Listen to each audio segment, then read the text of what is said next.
우리 데살로니가전서 4장 17절 18절 말씀을 우리 한 목소리로 속도를 맞춰서 같이 한번 읽도록 하겠습니다. 시작. 그 후에 우리 살아남은 자들도 그들과 함께 구름 속으로 주를 영접하게 하시리니 그리하여 우리가 항상 주와 함께 있으리라. 그러므로 이러한 말로 서로 위로하라. 아멘. 자, 교재를 보시면은요. 3주 전에 우리는 성령님께서 우리를 효과적으로 부르셨다는 것을 배웠습니다. 그리고 이어 2주 전에는 효과적인 부르심의 결과로 받게 되는 유익들을 배웠습니다. 그러면서 이 생에서 받는 유익들을 배웠는데요. 그것은 의롭다 하심, 자녀 삼으심, 거룩하게 하심이었습니다. 다른 말로 칭의, 양자됨, 성화입니다. 하나님의 자녀다워지는 유익들을 마음에 새겼는데 은혜의 교제를 배운 것이고요. 오늘은 이어서 이 생에서 받는 유익들을 살펴보고 죽을 때, 부활할 때 받는 유익들을 배울 차례입니다. 이제 일부 마지막 단원 오늘 공부하게 될 텐데요. 우리 소규리 문답에 보면 중보의 두 번째 측면 영광의 교제를 오늘 배울 텐데요. 소규리 문답에는 영광의 교제라는 말이 나오지 않습니다. 자, 그런데 성인과 직분자 교육을 위해서 만들어진 대규리 문답에서는요. 은혜의 교제와 영광의 교제를 나누어서 설명을 하고 있는데 우리가 보고 있는 이 교제는 특별히 영광의 교제를 나누어서 좀 더 이해하기 쉽게 가르쳐주고 있습니다. 자, 말하자면 앞단의 첫 번째 측면에서 이미 받은 은혜의 교제를 설명했고 이 단원에서는요. 앞으로 받게 될 유익으로서 하나님과 영광스러운 교제를 설명한 것입니다. 우리의 삶은 이제 영광스러운 삶입니다. 이것은 앞으로 우리에게 남은 생애와 죽을 때, 부활할 때 이렇게 세 가지로 나누어서 볼 수 있습니다. 생각해 보면 대체 무엇이 영광이란 말입니까? 인간의 삶에 어떻게 영광이라는 말을 붙일 수 있을까요? 우리의 삶은 대체로 구질구질하고 빡빡합니다. 이것은 경험적으로 다들 압니다. 그런데 영광의 교제라고 하니 이상하지요. 그리고 죽음이 어떻게 영광의 교제가 될까요? 모든 사람은 죽습니다. 죄의 대가가 사망이기 때문입니다. 죽음은 원래 형벌이라서 누구에게나 두려움의 대상이 됩니다. 그런데 어떻게 해서 죽음이 우리의 영광의 교제라고 할 수 있을까요? 살고 죽고 부활하는 모든 것이 우리에게 다 유익인과 동시에 그리스도와의 영광스러운 교제를 합니다. 자, 이 말을 우리가 그대로 받는다면 그럼 내가 살고 죽는 모든 생애에서 실제로 그리스도와의 영광의 교제를 누리지 못한다면 그것은 제대로 된 삶이 아니겠네? 이런 식의 문제의식을 갖고 이 부분을 공부할 필요가 있다라는 겁니다. 그럼 이 땅을 살면서 지금 효과적인 부르심으로 말미암아 이 생에서 유익이 있는데 그 유익을 우리가 제대로 알지 못하고 누리지 못한다면 내 신앙생활은 뭔가 좀 잘못된 것 아닌가? 라는 관점으로 이제 36문 이하를 배우시면 좋겠습니다. 자, 36문 제가 읽고 한번 답을 읽어볼게요. 칭의 양자됨 성화에 따라 생기거나 거기서 비롯되는 이 생에서의 유익들이란 무엇입니까? 칭의 양자됨 성화에 따라 생기거나 거기서 비롯되는 이 생에서의 유익들이란 하나님의 사랑을 확신하고 양심이 화평하며 성령 안에서 기뻐함과 은혜의 증진과 거기서 끝까지 견디는 것입니다. 자, 30문 이생에서의 유익들을 지금 공부하고 있는데요. 이생에서의 유익, 우리는 이미 효과적인 부르심과 그 결과로 주어지는 이생의 유익을 칭의 양자됨 성화라고 배웠습니다. 자, 그러면 다시 한번 복습을 해볼게요. 가로 안을 채우세요. 오늘은 그 칭의 양자됨 성화, 가로가 칭의 양자됨 성화에 수반되거나 거기서 비롯되는 유익들을 공부합니다. 좀 더 눈에 보이는 유익들이라고 할 수 있습니다. 칭의와 양자됨과 성화의 결과물이라고 또 볼 수 있습니다. 거듭난 성도들이 살아가는 동안 그들의 삶에 따르는 변화이자 유익입니다. 이렇게 사는 것이 성도의 삶이요 기쁨입니다. 자, 그러면 칭의 양자됨 성화에서 비롯되거나 그에 따라오는 유익들을 36문의 이야기를 해놓고 있는데 펼쳐놓고 보니까 다섯 가지로 이야기를 하고 있다라는 겁니다. 첫 번째가 무엇이라고요? 하나님의 사랑을 보장받는 것. 이게 칭의 양자됨 성화에 따라오는 구체적인 유익들을 펼쳐놨을 때 첫 번째가 하나님의 사랑을 보장받는다는 거고요. 두 번째가 양심이 화평함을 누린다. 세 번째가 성령 안에서 기뻐한다. 은혜의 증진 끝까지 견딤이다라는 겁니다. 자, 이것을 아래 문단에서 좀 짧게 설명을 해주고 있는데요. 중요한 포인트가 무엇이냐면 이것이 현재의 삶에서 우리가 받는 유익이다라는 것입니다. 그러니까 가로가 유익이 되겠고요.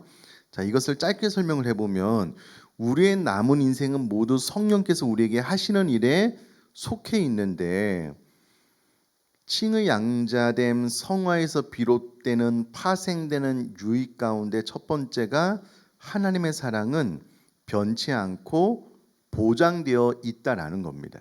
성령님의 효과적인 부르심으로 말미암아 우리가 칭의 양자됨 성화, 칭의 의롭다고 칭함을 받고 양자됨 하나님의 자녀가 되고 성화, 예수님 닮아가는 점점 변화된 삶으로 살아가는 모든 시간 안에 하나님의 사랑은 변치 않고 보장이 되어져 있다라는 겁니다. 하나님의 사랑이 그 사이에 우리가 죄를 짓고 나쁜 짓을 하면 떠나가거나 사라지거나 약해지거나 하는 것이 아니라는 거예요. 하나님의 사랑은 변치 않을 뿐만 아니라 우리가 죽음 이후에 저 영원한 천국 가는 그 모든 시간까지 보장이 되어져 있다라는 거예요. 이것이 칭의 양자됨 성화에서 비롯되는 유익이다라는 겁니다. 여러분, 이 땅에서 남편과 아내의 사랑이요 변하지 않고 죽을 때까지 보장됐다라고 확신할 수 있는 사람이 누가 있을까요? 계시군요. 여러분, 우리 사람의 사랑은 변해요. 감정에 따라, 세월의 흐름에 따라, 또 상대방이 나에게 잘해주면 잘해줄 수도 있고 언제나 변화무쌍하거든요.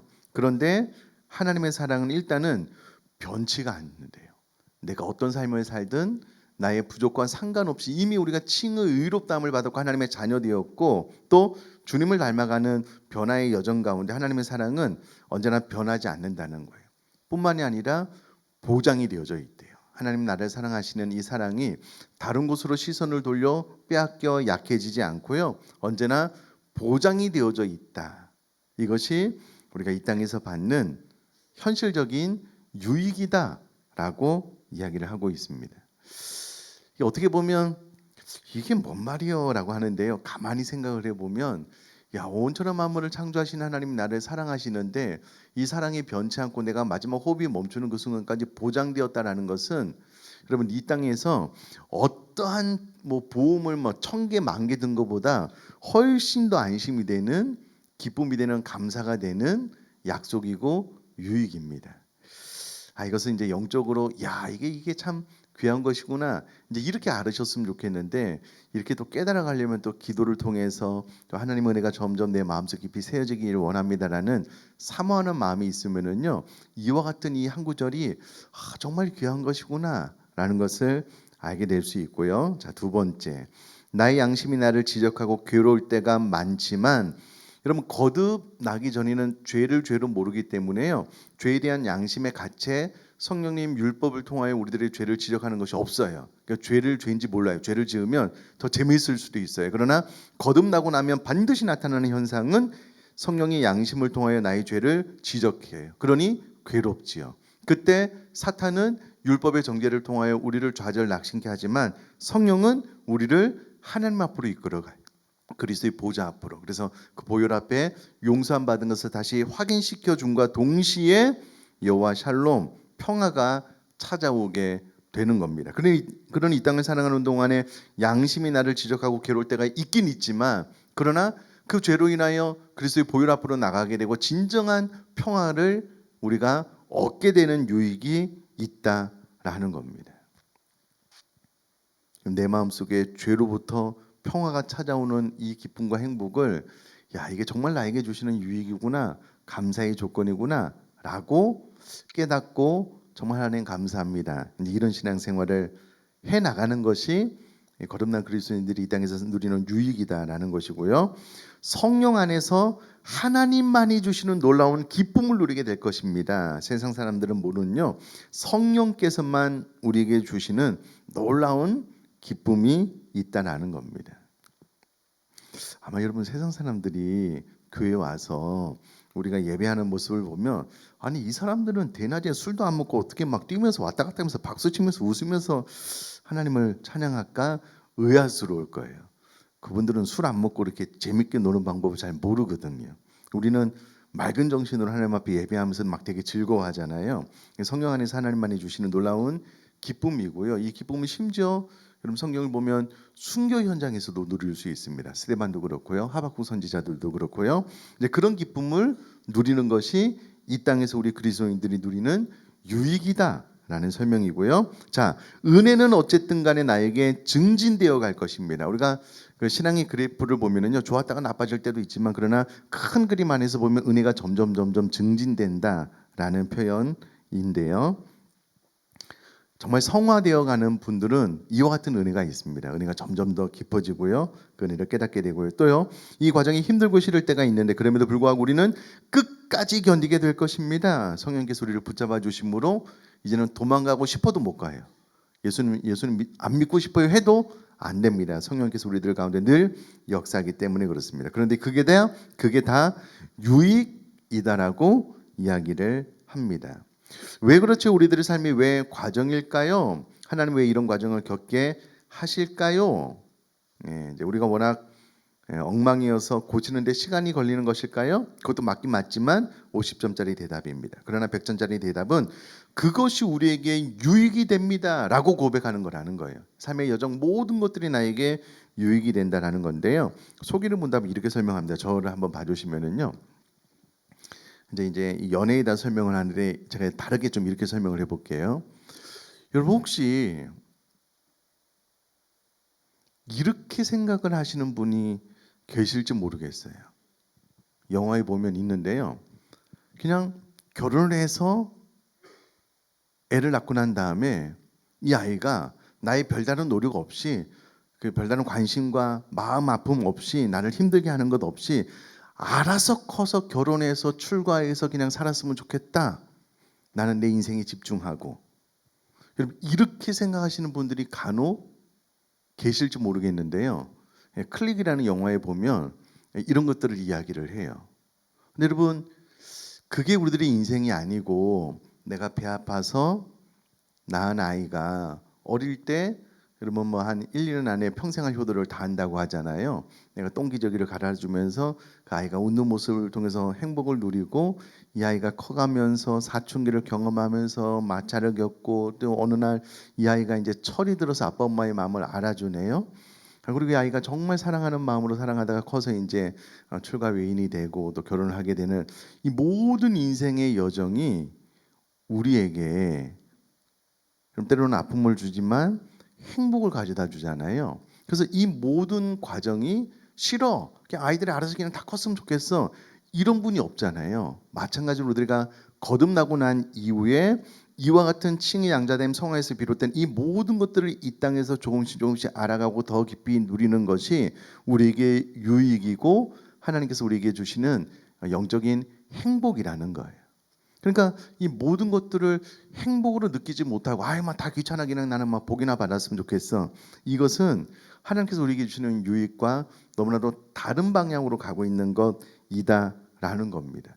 여러분 이 모든 과정은 우리에게 필요하고 소중하고 때로는 아프고 힘들 때도 있지만 그러나 이와 같은 유익들을 느끼면서 사는 것이 하나님께서 우리가 이 땅에서 누리는 영생으로 주신 것이다라는 거예요. 여러분 이제 가만히 보면은요, 어떤 분들은 눈동자가 좀 반짝해서 야 이게 참 나에게 귀한 복이다라고 하시는 분도 있지만 어떤 분들은 하나님의 사랑을 보장받음, 양심의 화평, 성령 안에서 기쁨, 은혜의 증진, 끝까지 견딤 이게 진짜 나에게 유익인가? 영적인 복인가? 나 잘 모르겠는데 그런 분들도 계셔요.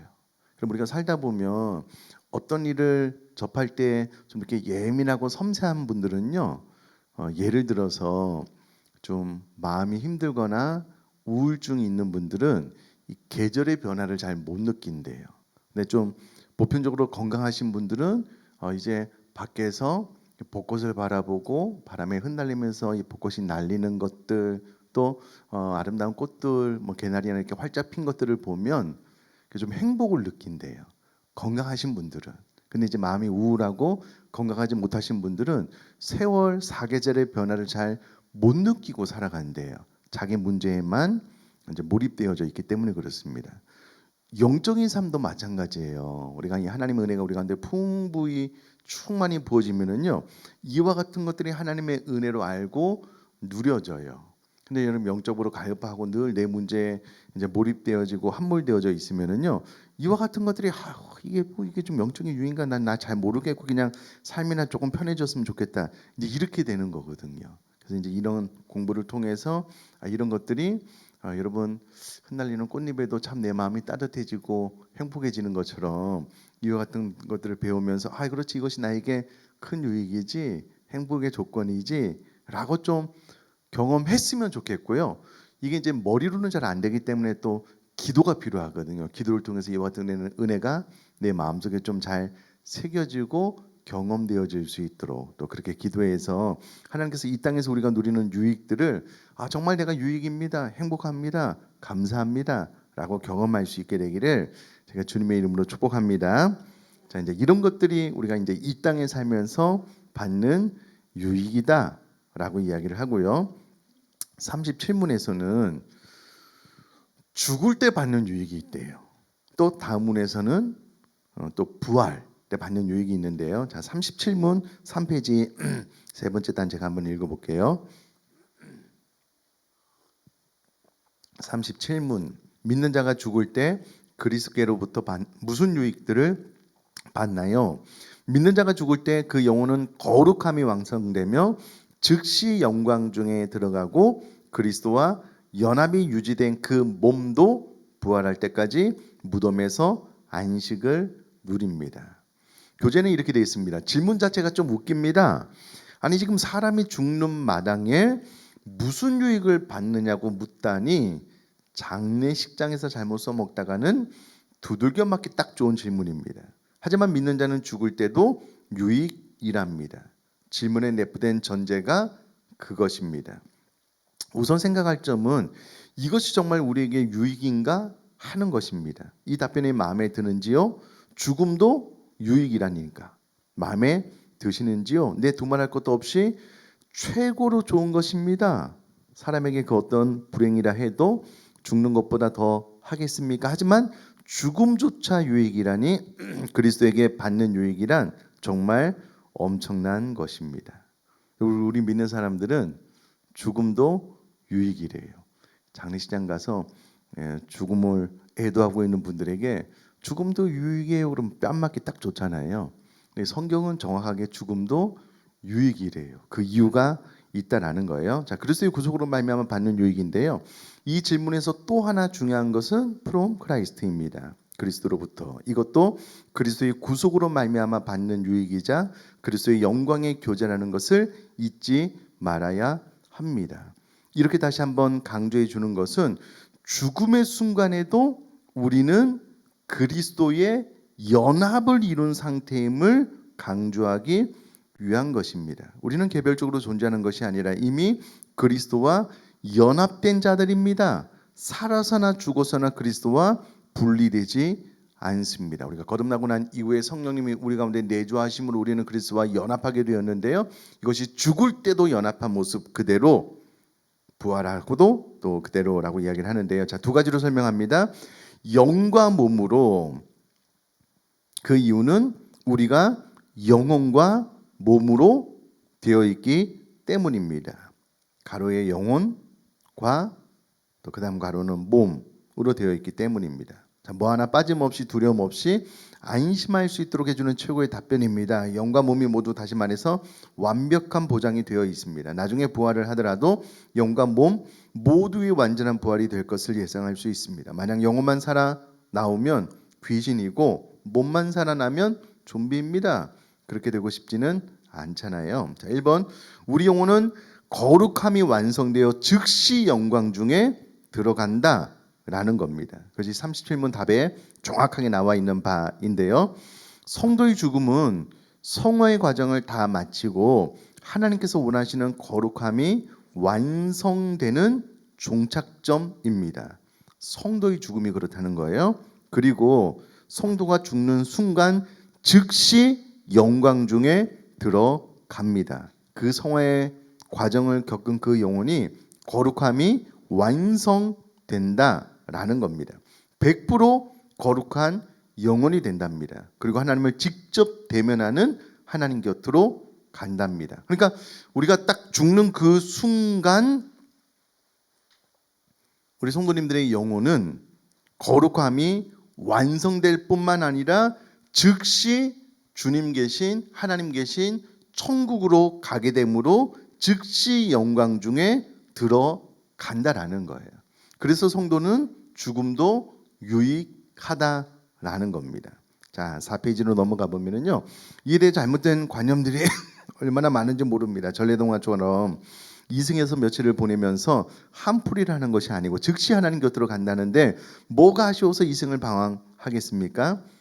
저 같아도 즉시 갑니다. 아담, 아브라함, 바울 등의 성경의 인물들이 지금까지 어디서 구천을 떠들고 있는 게 아닙니다. 죽어오지 않아서 모르긴 하지만 잠시 자다 깨면 다 함께 하나님 앞에 있을 것입니다. 죽음에는 시간 개념도 다르기 때문입니다. 자, 일단 성도가 죽는 것이 왜 유익이냐면 죽자마자 우리 영혼은 완성되어서 즉시로 영광 중에 천국으로 가게 된다. 그것이 믿는 자가 죽을 때 받는 유익이다라는 겁니다. 여러분 이런 이야기 들어보셨죠? 우리 사람의 수명이 예를 들어서 이 땅에서 예수님처럼 33세라고 정해졌다면 33세를 살아야 되는데 30세에 교통사고로 죽었어요. 그러면 그 3년 동안 이 생을 떠돌며 산다. 다 이제 헛소리라고 하고요. 다 틀렸습니다. 죽는 순간 그 영혼은 즉시로 저 영원한 천국에 간다라는 것이고요. 자, 믿는 자가 죽을 때 그리스도부터 받는 유익이 있는데 영혼은 거룩함이 완성된다, 즉시 영광 중에 들어간다라는 거고요. 그러면 이 육신 몸이 받는 유익이 무엇이냐라고 했을 때는 여전히 그리스도께 연합되어 있음. 우리가 거듭났을 때 우리 영혼에 성령님 오셔서 그리스도와 연합이 이루어졌기 때문에 우리 몸은 여전히 그리스도께 연합되어 있음과 동시에 부활할 때까지 무덤에서 쉰다는 거예요. 다른 말로 안식한다라는 겁니다. 밑에 보면은요, 죽음과 함께 우리 영혼은 완전하게 거룩하게 되어 하나님 품에 안깁니다. 여기서 완전히 거룩하게 된다는 표현에 관심이 갑니다. 그리고 지극히 높은 곳에서 하나님을 영접하고 그 얼굴을 볼 수 있게 되면 우리의 몸은 완전한 구속을 기다리고 있게 됩니다. 자, 이제 몸에 대한 설명인데요. 그리스도와 연합이 유지된 그 몸도 안식을 누립니다. 자, 영혼은 이제 순간 완전한 성화를 이루어서 거룩함이 완성되어서 즉시 하나님께로 가는 영광 중에 들어간다라고 했을 때에 영혼은 그렇다 칩시다. 우리는 죽고 나면 그 몸이 썩는다는 것을 압니다. 여러분 썩는다는 것은 기분 좋은 단어가 아니잖아요. 우리가 아는 과학적 지식으로는 생명이 그친 육체는 이제 분해되어 사라지잖아요. 그런데 소결의 문답의 개념으로는 그 몸이 안식을 누린다라고 설명을 합니다. 그럼 안식은 기분 좋은 표현이잖아요. 여기서 우리 몸에 대해서 설명하기를 그리스도와의 연합된 상태로 있는 그 몸이라고 합니다. 그러니 죽으면 내 몸이 어떻게 될까? 걱정하지 맙시다. 평안히 쉬는 것입니다. 여러분 우리 육체는 죽음으로써 평안히 쉬는 것입니다. 여러분 우리는 인간적으로 그렇게 생각을 하잖아요. 무덤 안에 들어갈 때 생각하면 얼마나 고통스럽나요?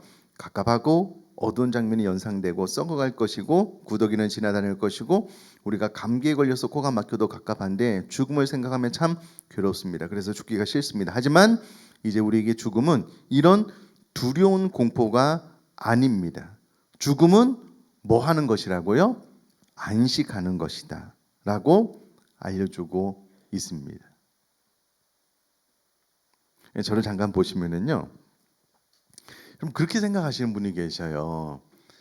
목사님, 이 몸이 이래서 교통사고가 나서 완전히 뭐 이그러졌어요. 혹은 화재로 막 다 타버렸어요.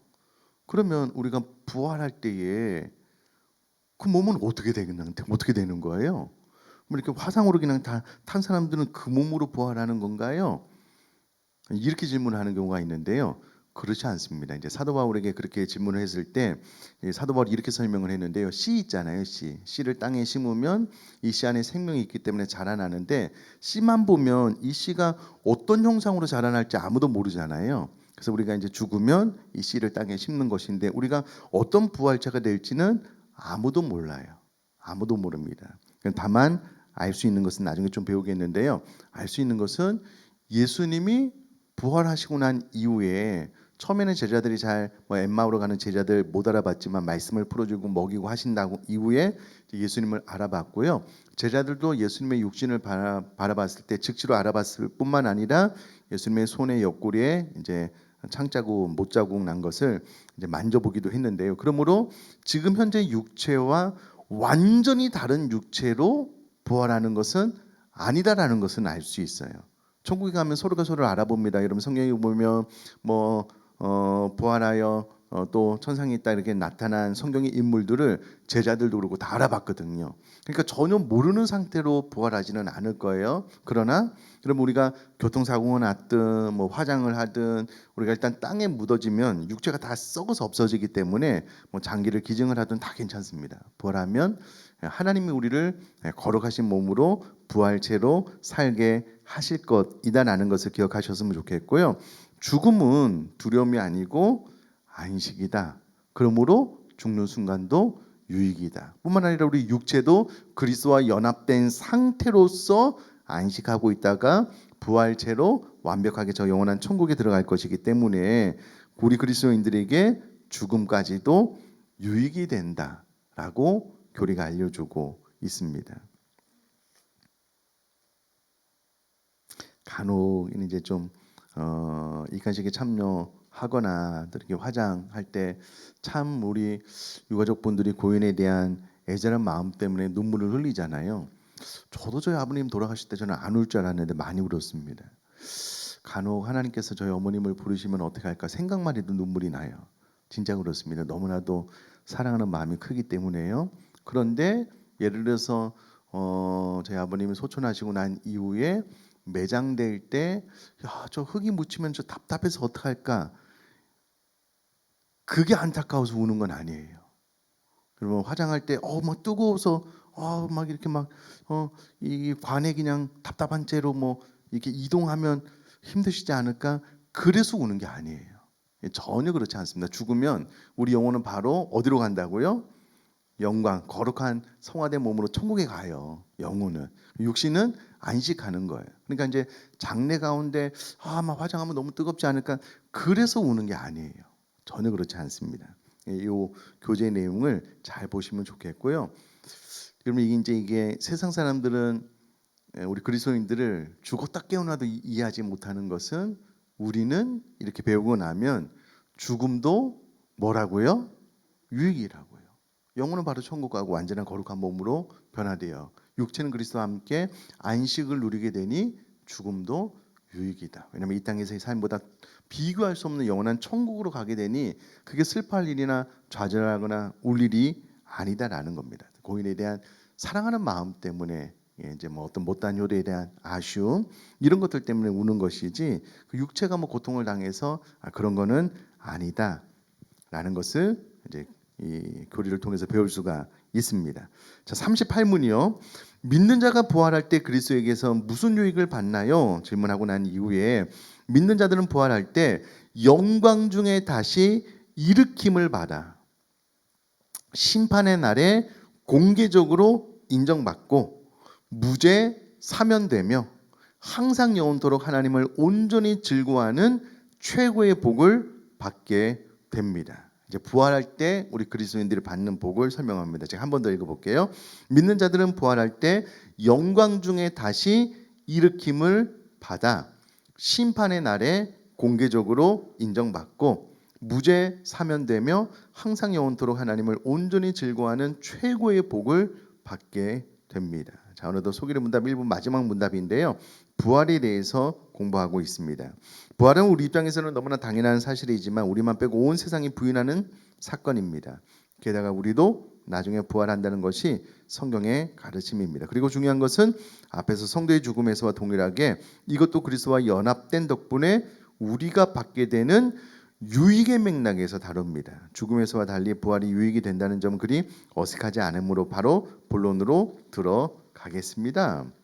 38문에서 대답은 부활을 세 가지로 설명을 하는데요. 하나씩 보면 부활할 때 어떻게 됩니까? 영광 중에 다시 일으킴을 받습니다. being raised 이렇게 있는데요. 속이는 문답을 영어 원문으로 공부하면 지금 이제 속이는 문답 대답 자체가 이제 원문으로 이곳에 실리지는 않았지만 그 원문을 영어로 보면은요 대부분의 표현이 수동태로 묘사되어져 있는데요. 우리를 부활시켜 주시는 이 대목에서 대규모 문답 87문은 이 부분을 좀 더 자세히 육신이 영혼과 다시 영혼이 연합한다라고 밝혀줍니다.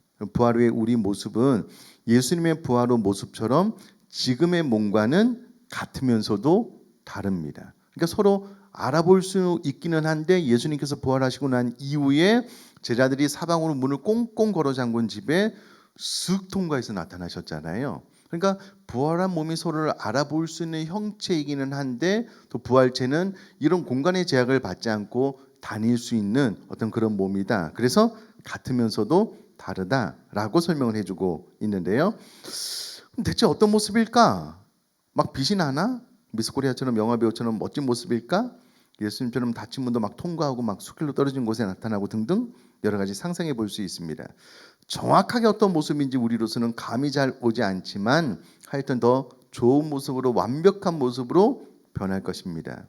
예수님의 부활한 모습처럼 비록 제자들이 처음에는 잘 못 알아보았지만 그러나 그분의 몸에 못자국과 창에 찔린 자국이 그대로 있는 상태였다는 점에서 전혀 엉뚱한 다른 몸이 되는 것은 아니란 것을 짐작할 수 있습니다. 여러분 이 부분에 대해서도요 참 많은 생각들과 질문들이 있어요. 여러분 종교개혁 시대 뭐 전이나 이제 성직자들이 타락할 때 어떤 토론을 했냐면 바늘 위에 천사가 몇 명이나 올라갈 수 있을까요? 이런 거 가지고 토론을 했대요. 알 수도 없어요. 네 말이 맞다, 내 말이 맞다.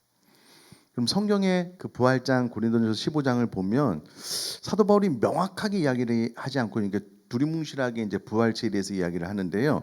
우리는 이제 그런 궁금증이 있어요. 응에 태어나서 조금 살다 죽으면 부활하면 그럼 천국에서 이 애가 죽었을 때 그 나이가 될까요? 예수님 나이가 될까요? 성장한 나이로 될까요? 이런 질문을 이제 받곤 하는데요. 몰라요. 아무도 몰라요. 성경에 명확하게 나와 있지가 않아요. 그냥 다 생각을 할 뿐. 그래서 이제 칼빈주의는요. 성경이 가라는 데까지 가고 성경이 서라는 데 서는 거예요. 성경이 말하는 것만 알 수 있고 성경이 말하지 않는 부분은 몰라요. 그게 이제 칼빈주의의 성경에 대한 해석법이거든요. 가난아이 상태로 혹은 출생하다가 또 죽는 경우도 있으니 그 아이가 천국 가면 어떤 형상일까요? 몰라요. 성경이 말하고 있지 않기 때문에 성경이 말하는 것만 생각하면 되고요. 이 교재가 이제 말하는 것 전혀 엉뚱한 다른 몸이 되는 것은 아니라는 것은 짐작할 수 있다. 이제 이 정도 또 고린도전서 15장에 부활장에 그 정도를 이해하시면 되겠고요. 자, 심판 날에 두 가지 일이 있는데 공개적으로 인정받고 무죄 사면 됩니다. 자, 하나님 뜻대로 살다 보면 세상 사람들과 맞자를 빚는 경우가 많이 있는데요. 그럴 때 악인들 앞에서 타협하지 않는 우리를 보고 어떤 사람들은 처세술이 없다고 바보라고 놀릴 수 있습니다. 대부분 그렇습니다. 괜히 손해만 보고 사는 것은 아닌가 싶고 실망스러울지도 모릅니다. 만약 인생이 우리의 전부라면 우리는 정말 바보 중에 바보일 것입니다. 하지만 이 생에서 그렇게 별별 조롱을 다 받을지언정 부활과 심판의 그날 공개적으로 인정받는다는 거예요. 하나님 앞에 우리 그리스도인들은 공개적으로 만민이 보는 앞에서 하나님의 자녀로서 인정을 받는다. 반대로 악인들은 수치를 당하게 될 것입니다. 자, 그날이 되면 모든 것이 얼굴과 얼굴을 대하는 것처럼 분명해집니다. 자, 고린도전서 13장 12절 읽어보면요, 우리가 지금은 거울로 보는 것 같이 희미하나 그때는 얼굴과 얼굴을 대하여 볼 것이요 지금은 내가 부분적으로 아나 그때는 주께서 나를 아신 것 같이 내가 온전히 알리라. 여러분 이 말씀을요 현대적으로 해석을 하면 이해가 안 돼. 여러분 우리가 거울로 보면 사람과 사람이 보는 것처럼 거울 안에 내 모습이 선명하지 않아요. 선명하잖아요. 뭐야? 지금은 거울로 보는 것 같이 희미하나? 거울로 보면 완벽한 내 모습을 볼 수 있는데, 여러분 이때 당시에는요 거울이 청동판 같은 것이었다라고 해요. 청동판을 보면 내 모습이 이렇게 잘 안 보이는 것처럼, 그래서 이때 당시에 거울은 거울로 내 모습을 봐도 내 모습이 잘 안 보였대요. 그런데 주님 다시 오시는 부활 때가 되면 얼굴과 얼굴을 대하여 보는 그런 선명한 알아봄이 있을 것이다. 분명해질 것이다 라고 이야기를 하고요. 자, 지금은 사람들이 다 착한 척 가지걸 떨 수 있지만 그날이 오면 악인들은 그들의 악이 너무나도 분명하게 드러나서 부끄러워할 것입니다. 하나님의 너무나도 분명한 공의 앞에서 그들은 쩔쩔매게 되고, 우리는 그 앞에서 모든 것을 다 완벽하게 하시는 하나님께 너는 선하다라고 인정받습니다. 물론 내가 잘한 것이 없고 잘난 것도 없지만 무엇으로 인정을 받나요? 그리스도의 완전하신 의를 우리에게 덧입히사. 우리가 칭의를 배웠잖아요. 그리스도의 의가 우리에게 충만할 것입니다. 우리의 남은 죄와 연약함도 모두 다 사라질 것입니다. 37문에서 성도가 죽을 때 거룩함에 완성된다고 했잖아요. 그때 우리는 완벽한 100점짜리 모습으로 하나님 앞에서 인정을 받을 것입니다. 그러면 여러분, 죄인들은 그날 하나님 앞에 죄를 심판받게 되겠지만, 우리 믿는 사람들은 공개적으로 인정을 받고 또 무죄 사면 됩니다. 이미 칭의 의롭다함을 받았기 때문에 주님 오시는 그날 우리 죄를 인하여 정죄받지 않는다. 그래서 악인은 심판의 부활로, 우리 믿는 사람들은 구원, 저 영원한 천국을 들어가는 부활을 경험하게 될 것입니다. 자, 그리고 우리에게 6페이지 제일 보면은요, 그것은 우리에게 어떤 의미일까요? 38문의 대답은 그것이 최고의 복이라고 말합니다. 지극한 복. 대체 그 복이 어떤 것일까요? 우리가 경험했거나 상상할 수 있는 복과는 다를 것입니다. 그만큼 최고의 복입니다. 그래서 대구리문답 90문에서 상상 못할 기쁨으로 채워진다고 표현합니다. 우리의 경험과 인식의 한계 때문에 이해할 수 없는 크기의 복입니다. 그냥 지금 우리 수준으로 천국에 가면 도대체 무엇을 하고 살지 사실 좀 답답합니다. 영원한 삶이라고 하니까 그 세월을 뭘 하며 때울지 고민부터 하는 것이 우리들의 수준입니다. 하지만 천국에서 중요한 것은 지극한 복을 누리며 사는 삶이 있다는 것입니다. 그 삶은 바로 하나님과의 영광스러운 교제입니다. 하나님과 사는 것입니다. 여러분 저를 한번 봐주시면은요,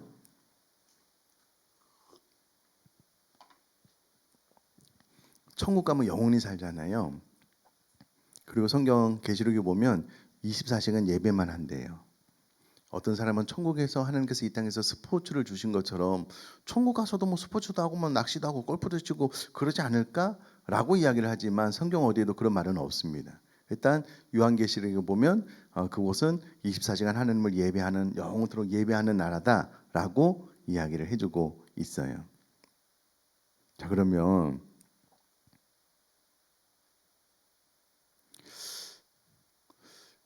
이 땅에서 1시간 예배 시간만 넘겨도 힘들잖아요.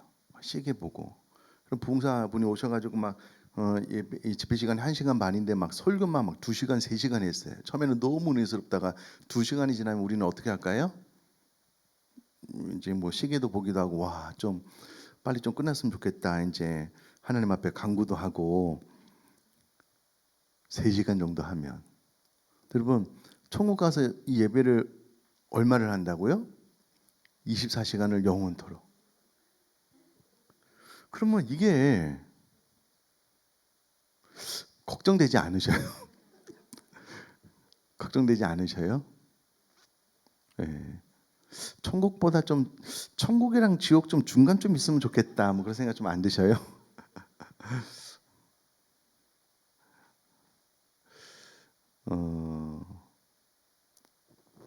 일단은 우리가 이제 부활체는 지금처럼 요한계시록을 보면은요, 또 고린도전서 보면 아프지 않아요.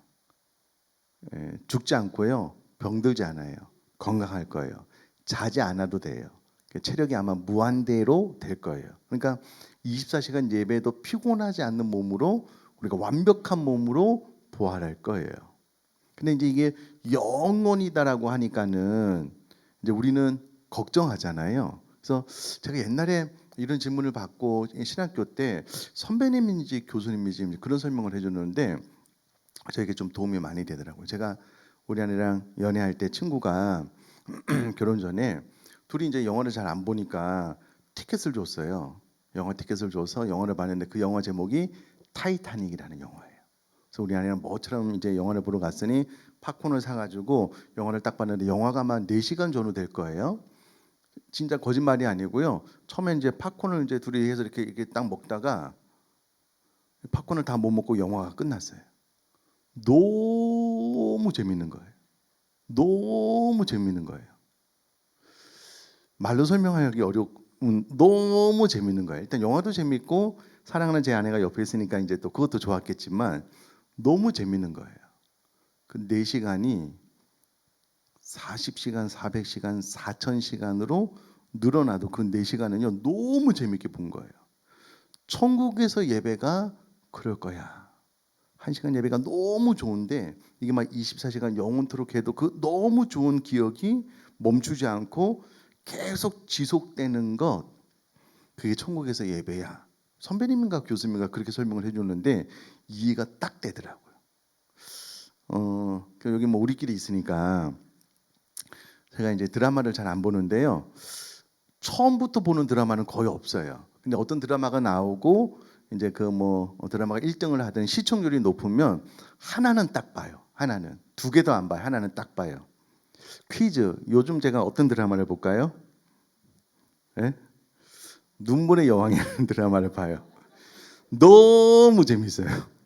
너무 재밌어요. 드라마 되게 오랫동안 하더라고요. 너무 재밌어요. 막 중간에 선전 안 했으면 좋겠어요. 너무 재밌어서. 1시간 넘게 하더라고요. 예배하는 것이 그거가 비교할 수 없는 거예요. 너무 예배하는 게 좋아서 안 끝났으면 좋겠는데 감사한 것은 이게 안 끝나요. 그게 천국이라는 거예요. 그게. 근데 문제는 우리가 이 땅에서 예배하는 것이 물론 이제 주님 만나는 그날 우리가 이제 성화되어서 완벽하게 변화되겠지만 그 천국 적응 훈련으로 이 땅에서 예배가 좋아야 돼요.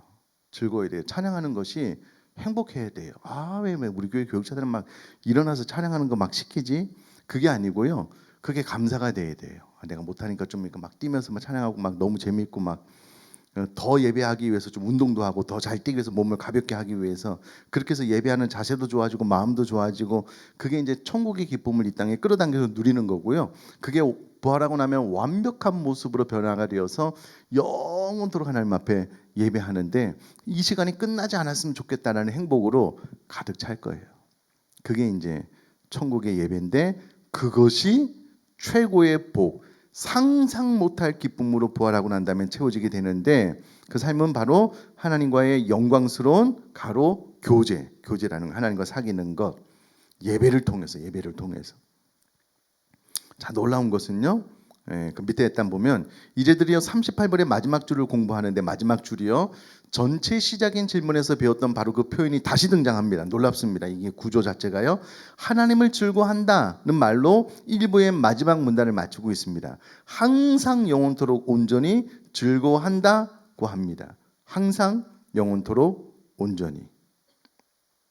그러니까 우리가 소기름 문답 1문 배울 때에 사람이 제일 되는 목적은 하나님을 영화롭게 하며 영원토록 그분을 즐거워하는 것이잖아요. 그러니까 소기름 문답 앞쪽 이제 상하로 나누어서 마지막 38문 마지막 대답이요. 항상 영원토록 하나님을 온전히 즐거워하는 최고의 복을 받게 되다. 부활해서 저 영원한 천국에 가면 그러면 저 영원한 천국의 기쁨을 이 땅에서 끌어당겨서 누리는 사람은 이 땅에 살면서 하나님을 온전히 즐거워하는 하나님을 즐기는 하나님 내 하나님 아버지가 되셔서 너무 좋습니다. 행복합니다. 주님과 교제하는 것이 너무 감사합니다. 이런 복을 이 땅에서 마음껏 누리며 살다가 죽음 이후에는 완전한 하나님을 그리고 영원토록 하나님을 온전히 즐거워하는 최고의 복을 받게 된다라는 거예요. 그래서 죽음도 부활도 우리에게 다 유익이다라고 성경이 이야기를 해주고 있습니다. 자, 마지막으로 저를 한번 봐주시면은요, 여러분 이게 오늘 이제 마지막 시간인데 37문을 정확하게 이해하고 이 가르침을 아멘으로 받았다면 그럼 죽음이 두려울까요? 뭐 기대까지는 아니라고 하더라도 죽음이 두려울까요? 죽음을 그래도 소망 가운데 유익으로 받을 수 있을까요? 네, 여러분 소망 가운데 유익으로 받을 수 있어요. 근데 이와 같은 소개의 문답을 제대로 받지 않으면요 늘 죽음이 두려워요, 무서워요. 이 땅에 살면서 죄진 것 하나님께서 많은 사람이 보는 앞에서 다 까발려 가지고 내 부끄러움을 드러낼까봐 걱정인 거예요. 그러면 이미 칭을 받아서 우리 믿는 사람들은 우리 죄가 주님 오시는 그날 드러나지 않아요. 우리를 인정해주고 이미 칭의를 받았기 때문에 우리들의 죽음과 부활은 이와 같은 유익만 받아요. 그러니까 이제 죽음을 두려워할 필요도 없고요. 죽음에 즉시로 저 영원한 천국에 가니 좋은 거예요. 유익한 거예요. 죽음을 두려워하지 말고요. 또 부활에서 받는 유익을 또 이 땅에 살면서도 받을 수 있기를 주님의 이름으로 축복합니다.